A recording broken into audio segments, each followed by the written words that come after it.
Hi, welcome to 100 Year Jukebox. We're your hosts, Katie Bloomer and Ellen McGregor. Today OYJ offers its choice for the best 1930s musical. Care to guess? Ellen, would you please read OYJ's 3 magic questions? Okay. Number 1. What was the stomp heard round the world, and what were its 1937 antecedents? Number 2. What 1939 song and its singer helped inspire a battle for civil rights? And number 3, why didn't their source musicals win any Broadway awards? Today we're looking at And listening to the Fantasy Stage 100 Year Jukebox choice for the most iconic 1930s musical. Consider that lovers of musical theater often cite Showboat, 1927, is the iconic musical of the 1920s. And everyone agrees on the seismic effect Oklahoma, 1943, had on the American musical. But what was the iconic musical of the 1930s? It's true that Broadway was devastated by the 1929 stock market crash. I've read that half the theaters closed virtually overnight, and the songwriters, performers, and producers scattered to the winds. Yes. Mostly to Hollywood, I'll bet. Well, that's where the money was.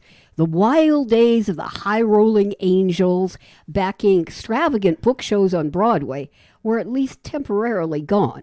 This explains why 1930s Broadway was full of cheaper revues, novelty productions like swim and ice shows, or numbers hung around a currently popular comic. There were political shows like Of Thee I Sing and its sequel, Let Them Eat Cake, and there was a satire of the current president, FDR, and the New Deal in I'd Rather Be Right. Then there was Agitprop meets Dada, like Johnny Johnson and The Cradle Will Rock. And Stop! Enough already. So which one was the best musical? Oh, wait. I know. Was it Anything Goes? That's done a lot in revivals. Of course it is. With all those other great Cole Porter numbers that have been included, Anything Goes is a surefire hit. But I was thinking... Wait, I know. It was Porgy and Bess, right? Porgy and Bess is not a musical. It is an opera. It is America's opera. Okay. So which of those produced the iconic 1930s musical? You mean the one that had a cohesive book with songs, great songs, arising naturally from and propelling the narrative forward, yes? A fantasy musical that nonetheless embodies hopes and dreams and it values goodness.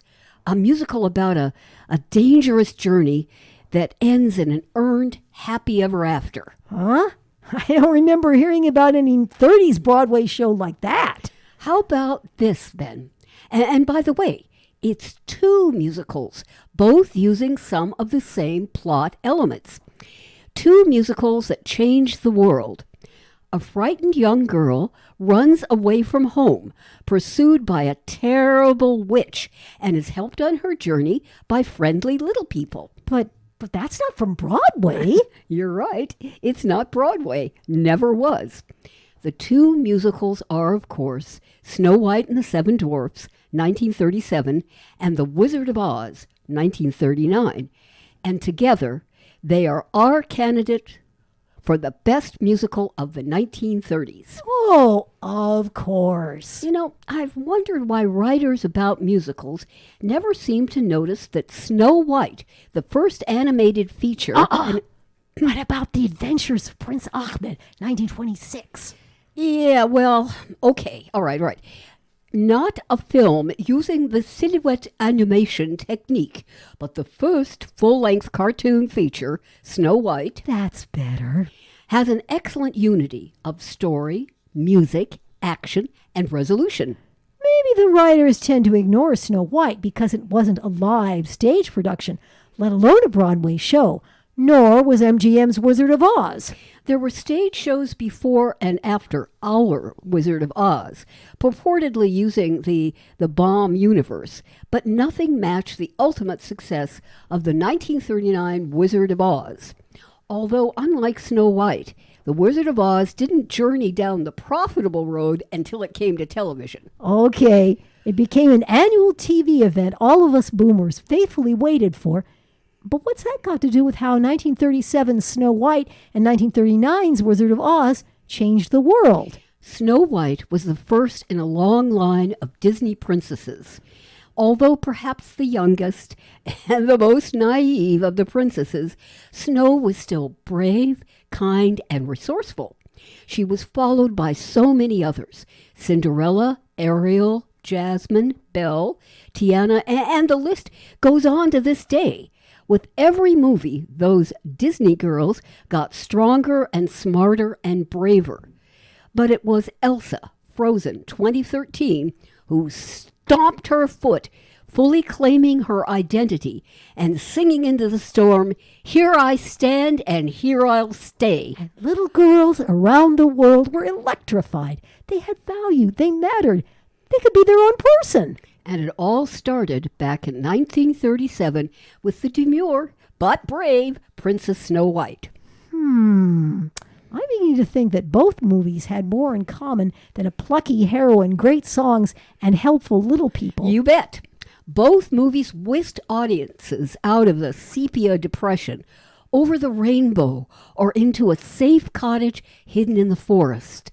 And one marginalized group, unable even to speak their names uncoded, fell in love with the song Over the Rainbow and its singer, Judy Garland.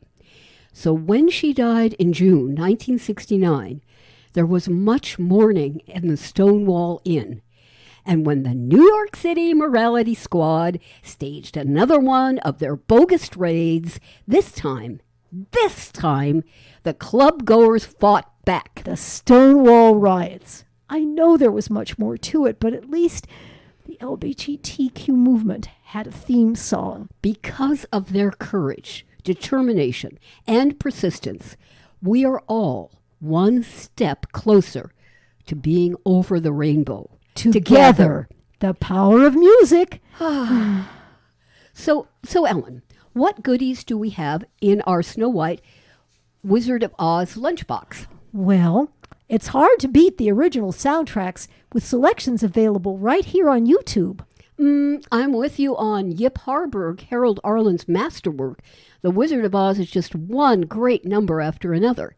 However, when it comes to Snow White, that endless chirping like a demented canary. Disney chose Adriana Casalati himself. Sorry. Okay, it was a different time. After all, Disney rejected Deanna Durbin herself, calling her voice too mature. Anyway, I've gone with other Disney princess songs. And with The Wizard of Oz being half of the playlist, I've included a lot of unusual related recordings that might be fun. Looking forward to them. As always, we would like to thank a library for their help in preparing this episode. That would be, let's see, actually it's two libraries, the Los Angeles Public Library System and the City of Anaheim Central Library. Before we go, we'd appreciate you, the audience, liking this video. And subscribing. It's free. And OYJ shows are fast, usually 10 minutes or so we're bite-sized and tasty.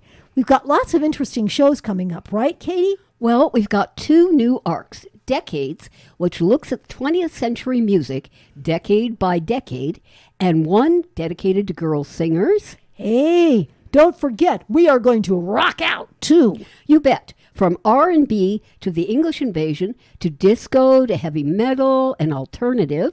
We'd better have guest hosts for some of those. Of course, you bet. But always history you can dance to. Until then, thank you and happy listening.